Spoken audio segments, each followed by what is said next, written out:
stay there for a week or so. Not too many people went. It was at the very end of the season. And as you know, this being decoded, this is the binary code again, with a clear message: beware with the bearers of the false presence and the false promises? And false promises, much pain but still time. Believe there is still good out there, and we oppose deception. The conduit is closing. The year after, I don't know if this is what represents the message for that year, because it was a very strange year, 2003. I don't know. But then in 2004, we had this. I explained is related to the long count calendar, to the Mayan calendar.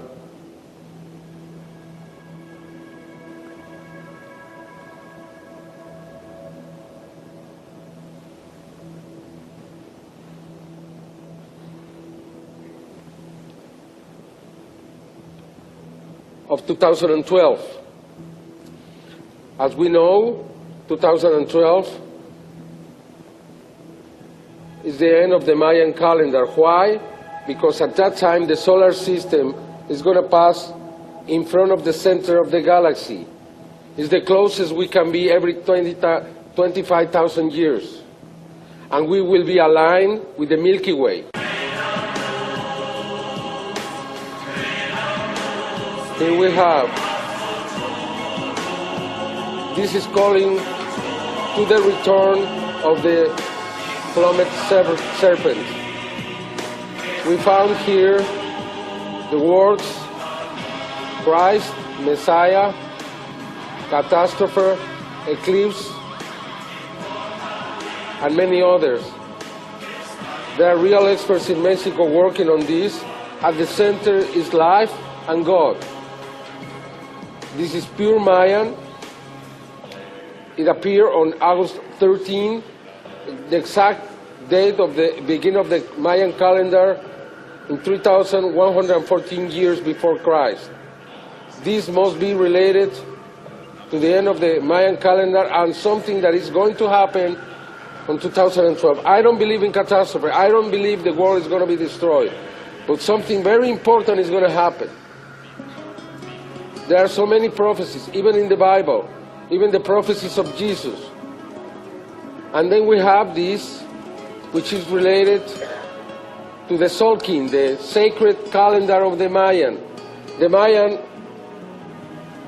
used this calendar to measure the cycles of one person. Our gestation lasts for 260 days. That's the time of this calendar, the sacred calendar, 260 days. They had two calendars, one sacred and one solar.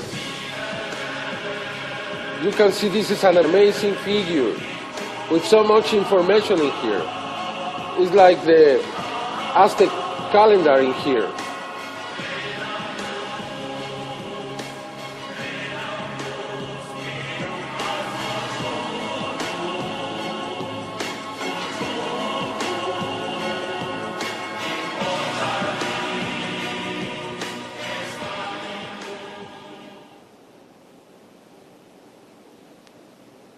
Now let me explain you this.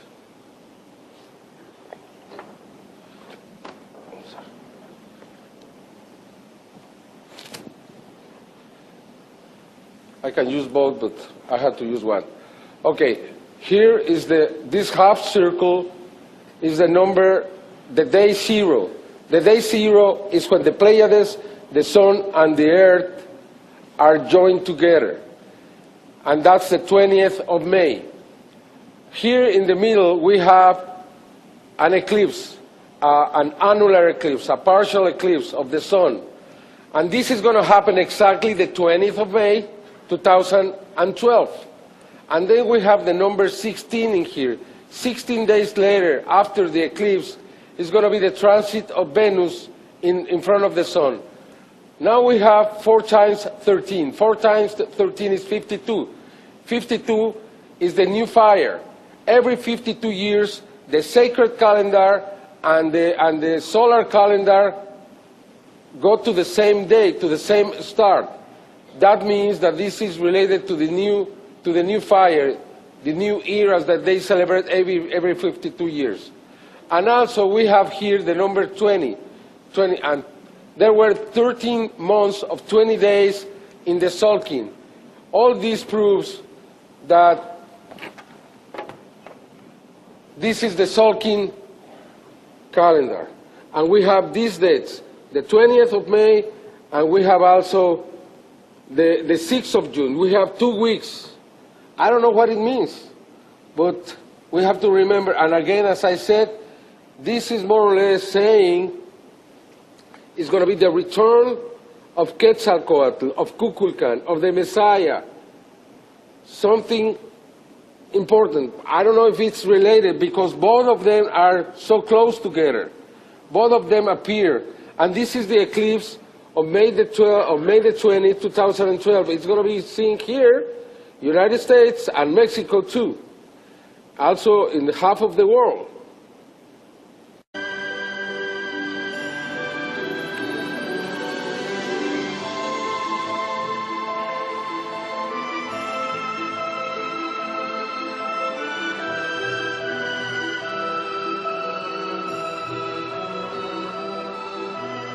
Okay, now, as you see, this is just the last season, but then everything started in the year 2000 for me with these messages from August. This was the first one.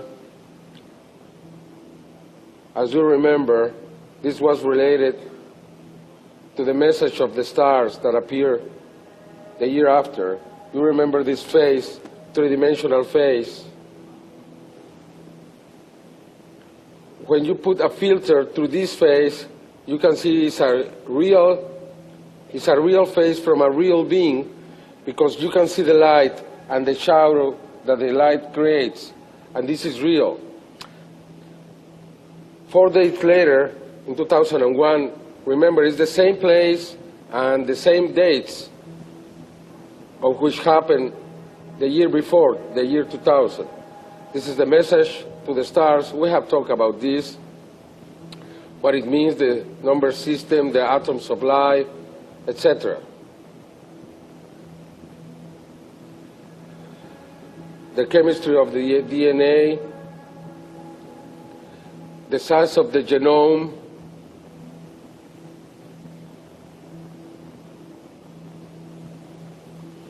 but what is more important,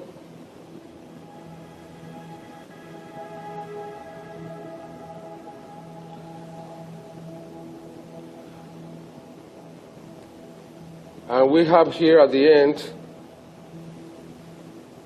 the presentation of the object they used to create this figure, and it's exactly what it was there the year before.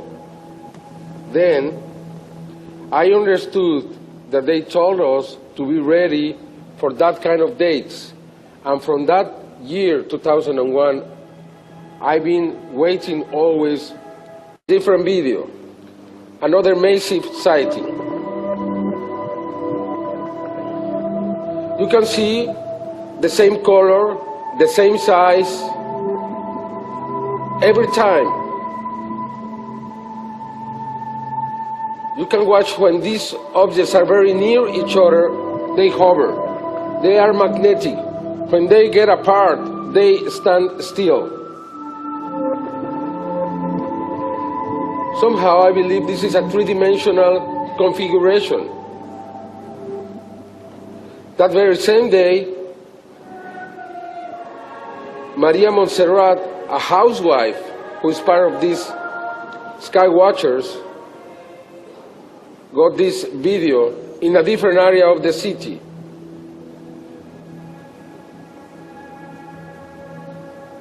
I'd say probably thousands of spheres hovering over the city at a very high altitude, probably more than 15,000 feet.